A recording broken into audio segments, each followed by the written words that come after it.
In today's episode of the QPAT podcast, you will hear a conversation between two QPAT members, Nadia Charest and Karianne Dicaire, who in the past have both volunteered their time with the CTF-FCE's, Canadian Teachers Federation, Project Overseas. Project Overseas has been rebranded.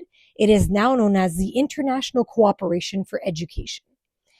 And so every summer, the CTF-FCE, they send English and French-speaking Canadian teachers at both the elementary and secondary levels who are interested in volunteering their time and their talents to offer professional development in-service programs in partnership with teacher organizations in developing countries.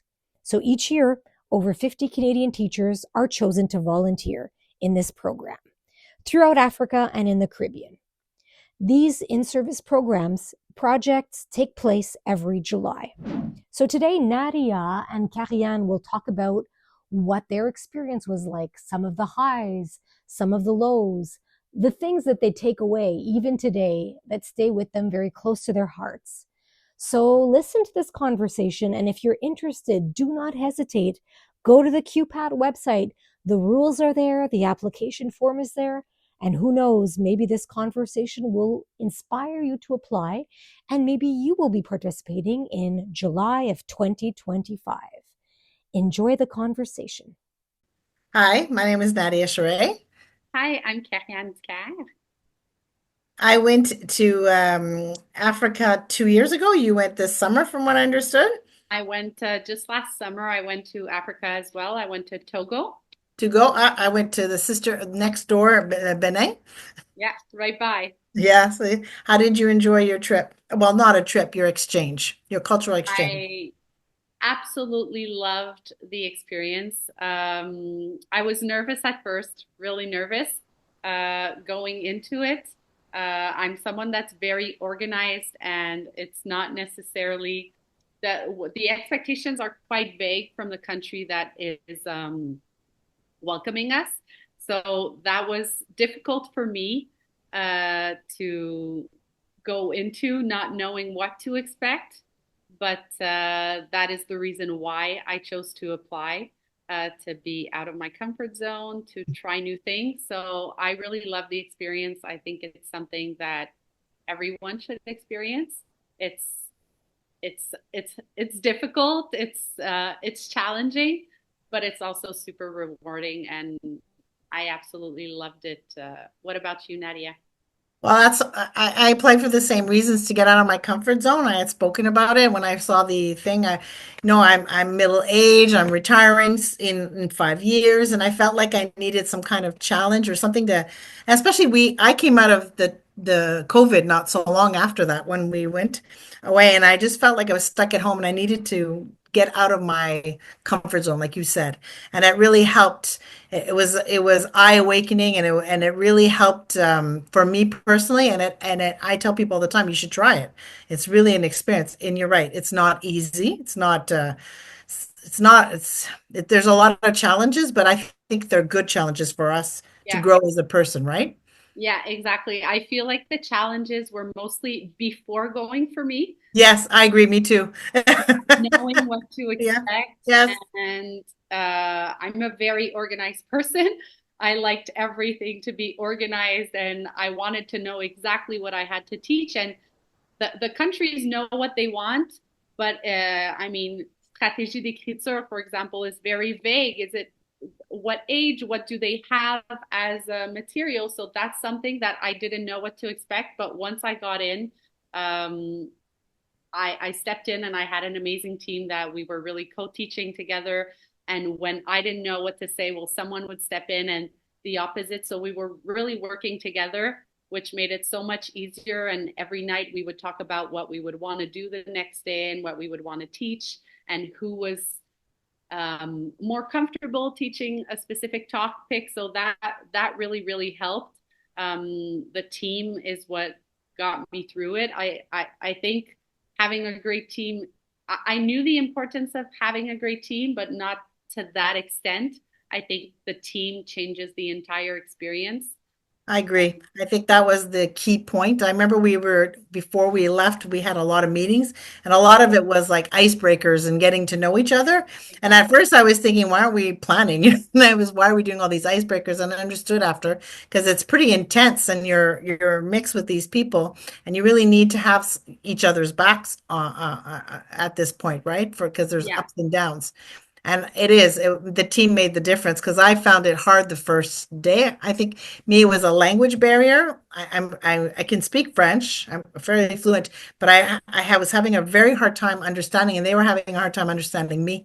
So I felt at loss, but my team, came around, supported me, and made things easier. And I was able to come back the next day and have a better understanding of what was going on, and it was very helpful. So if I hadn't had my team, nope. I agree. Not only before like the Zoom meetings where we were preparing and we were having icebreakers as well, and just talking about what our strengths are, what our weaknesses are, but also over there we are together 24/7, Yeah. except well, even when we sleep, well, Yeah. we're not together when we sleep, but we're sharing, we're at the same hotel, we're sharing all our life experiences.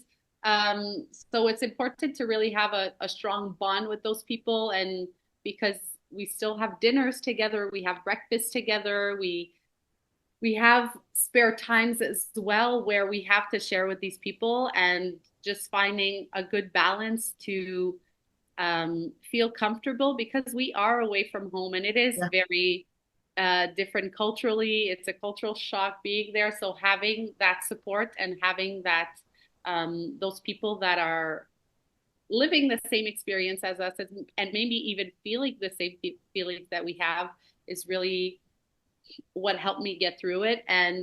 But for me, the uncomfortableness was really before, more than once I got over there. I think I've traveled to many different countries. It was my first time in Africa, but um, I think having traveled in the past really helped me adapt. But it was my first time traveling for work, so that was very new. But I loved the experience. I loved the people I was with. I loved the population over there. The people over there was what surprised me the most, I would say. Yeah.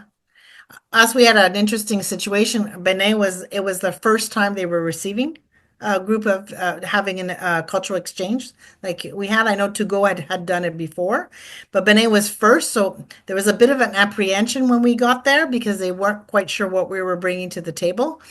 And eventually, by the second group, you could tell that the word had gone around and the people were coming in really excited to have us and really into what we were doing and sharing our experiences together.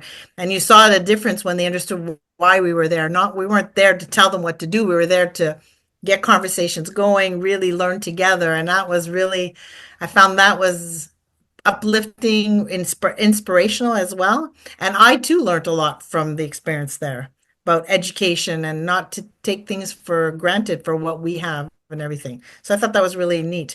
I know before you left, we had had a conversation because you were a little apprehensive as well, right? At the beginning? I wasn't sure I even wanted to do it. When I got the call, I was so surprised. I almost forgot I had applied for this. I applied for it thinking I would never get chosen. And when I got the call, I said, wow, this is for real. I'm doing this. So talking with you really helped me get more of an idea of what it was. At first, I thought I was teaching kids and And not. me too. I thought the same thing. Yes. So doing professional development with other teachers was very new to me. I teach the younger grades, so speaking to So do I. adults was very new to me. I'm used Yeah. to repeating many times and doing games with manipulatives. So not knowing what they had as materials, I would have loved to see them in their classrooms to Yeah. see how they taught and what their experience is like, because it is very different than here. Did you have a chance to visit a school where you were there? We did visit a classroom, but there was no one there. So we managed to visit one class, but not an entire school. We when we were on the road, we saw a few schools, but we didn't get to visit a school. And that's something I would have loved. And that's one of the first questions we asked when we got there, to sometimes it's possible to visit a school, sometimes it isn't. But the teachers, we asked them, what do you guys have? And it differed from one teacher to another. One teacher did have materials and then the other did not. So finding activities with no materials was challenging, but so eye-opening, because it is, like you said, we take a lot of what we have here for granted. The smart boards and all of that, they don't have that. Sometimes there's not even electricity or a workbook or a pencil. So it was very eye-awakening. What surprised me the most was how welcoming the people are and how they teach politeness in schools, which is, I wouldn't say different from here, but I think it's something that we've moved away from. And that's something that I took away, that it is very important to show that to the students and to apply that in our classrooms. So that was something that really surprised me, and just learning from each other, from one culture to another, how they do things, and how I was able to teach now without having a material, because sometimes we have no electricity and we think we can't teach anymore. And I mean, they do it every day, and they do it with many students, way more than we do. So it was really interesting to have that exchange and have that discussion. But like you said, the language, although French is my first language, there was a language barrier, in the sense that we have different accents, and we had to pace ourselves and sometimes repeat just to make sure, because we wanted to make sure we were doing what was expected and giving them what